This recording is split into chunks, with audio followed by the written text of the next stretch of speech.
Jonathan Jones, it's that time of year. We've already seen one firing, and I know the quarterback's got to play better in Tua Tagovailoa back-to-back games with 3 interceptions, but by virtue of his contract, we're going to see more Tua.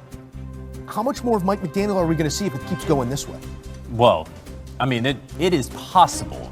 I'm not sitting here saying it is going to happen, but it is possible that Mike McDaniel has coached his play better. And then they beat the Jets. That is their one win against the only remaining winless team in the NFL. But the offense had been there. And then, Tua making mistakes last week, throwing his team under the bus, of course, apologizing for it afterward, but speaking to the culture within the locker room there.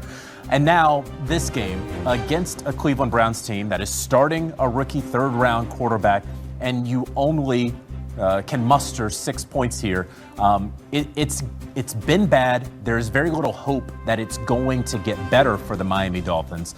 And if I had to say who has the hottest seat in the NFL, certainly since Brian Callahan's firing in Nashville, no doubt Mike McDaniels is the hottest. It's difficult to sit here and offer what an owner might be thinking, but we see with our eyes the lack of almost will to win. I know everybody's out there. They're all professionals. They're all trying to do it. They've been touched by injuries of their own right now.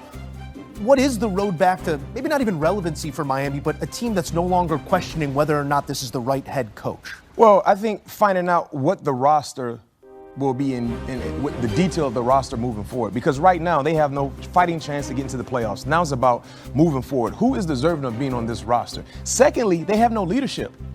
Leadership is more important than talent in the National Football League, in my opinion. Because when you have guys that can lead, they can rally the troops and point them in the direction they need to go to be at their best. Right now, they have no leadership, and the prime example of knowing that is because of what happened last week. When your quarterback bring in-house business to the neighborhood for all of us to talk about in the neighborhood, that's the first telling sign they lack leadership. Because if there was an issue with what was going on with player-only meetings and players not showing up, you handle that in-house as a leader, right? So that tells me he's cracking under pressure as well. So when you look at everything that has gone on, before we get to the field production or the lack thereof, they're in a bad position, which what you said, JJ, makes all the sense in the world because you know this, Logan. When you're in a bad situation, when you're dealing with injuries, the ownership and the masses want to see guys continue to fight. Yep. Even if you come up short, they're fighting. We saw Cincinnati do what Thursday night? They fought. We saw Cleveland do what today? They fought. That gives ownership and the masses hope that, you know what, this guy can still get these guys to be at their best, even though we might be a bit shorthanded in terms of talent. Something needs to be shaken up. Yeah. Like this week. I don't know, head coach, quarterback, GM, whoever it is, that's not it. And B-Mac, when you get blown out by a 1-5 team, and you're a 1-5 team, you get blown out in the NFL. Rookie quarterback, too. Yeah, on a rookie quarterback, right? Without a win. Without a win. Let's keep making the case against it. That plane ride home, bro, that is 2 things. It's either dead quiet or they're going to start cracking the cards out because guys don't care anymore, right? So there is a lack of leadership there, and when Tua did air some dirty laundry, I felt like he's the only leader in the building then because he's got no one else with him up there. He feels like he's got to start calling out players to not come to player-only meetings. I've been a part of player-only meetings, and I've never had players not show up to that. That is as bad. I've never heard of that before. Yeah, that is as bad, and we both had some decade-long careers. That is as bad as I've heard. So to air that is bad. For no one else to say anything is bad. For people not to show up is bad. It's it's bad over there. So I don't care how that game went. When I saw that score, you get blown out in the NFL to 1-5 team. That plane ride home, you're sitting there looking, hey, calling your agent. Am I on the trade block? How much get me out of here? How long am I going to be on here? Is my coach going to be here next year? They need to shake something up immediately. I think Miami's a fire sale right now. Well, it could be, right? And certainly teams around the league are going to be looking at their pass rushers. They're going to be looking for Bradley Chubb. They're going to be looking for Jalen Phillips. One guy I don't think is going to be on the move is Jalen Waddle. He's under contract through 2028. He's their number 1 wide receiver now. He will be next year. Tyreek Hill's not going to return. They're going to release him because of his contract. But you touched on it very briefly.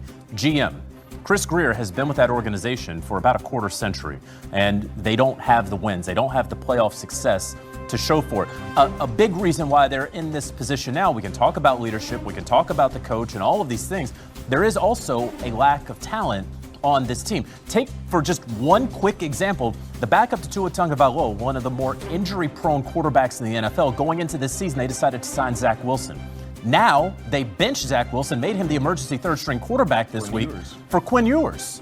And so that was your plan the entire time. So fire sale, yes, I do think they're going to be selling off some parts, but what is going to be interesting here, and you guys have been a part of this before, where you have a GM who may not be the GM making the picks in the future, sending away guys hoping to get picks for the future, sort of short-term versus long-term at stake here. I can hear the Browns fans right now. Didn't we just win in a blowout? You did. Congratulations, Cleveland. We don't have to talk about Shedeur right now. We tip our caps to you, and for that we give thanks as well. But for Miami, it's a long flight. At least it's a flight back to Miami. I don't know. I haven't checked the weather. It might be one of those Sunday rainstorms. The way things are going, it certainly is.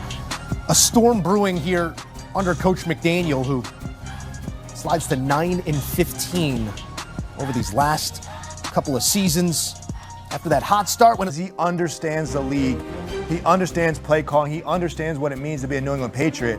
And obviously Tennessee is looking sad right now that Mike Vrabel's on the other sideline with this team, first year, looking like that. And the thing about this situation with Tennessee deciding to part ways with Mike Vrabel, while he was there on the sideline in Tennessee, he always did more with less in terms of the talent, the overall spectrum. When you look at this team he's currently coaching, they have more talent than any team that he coached his last few years there in Tennessee from top to bottom. But then let's highlight the young quarterback in Drake May.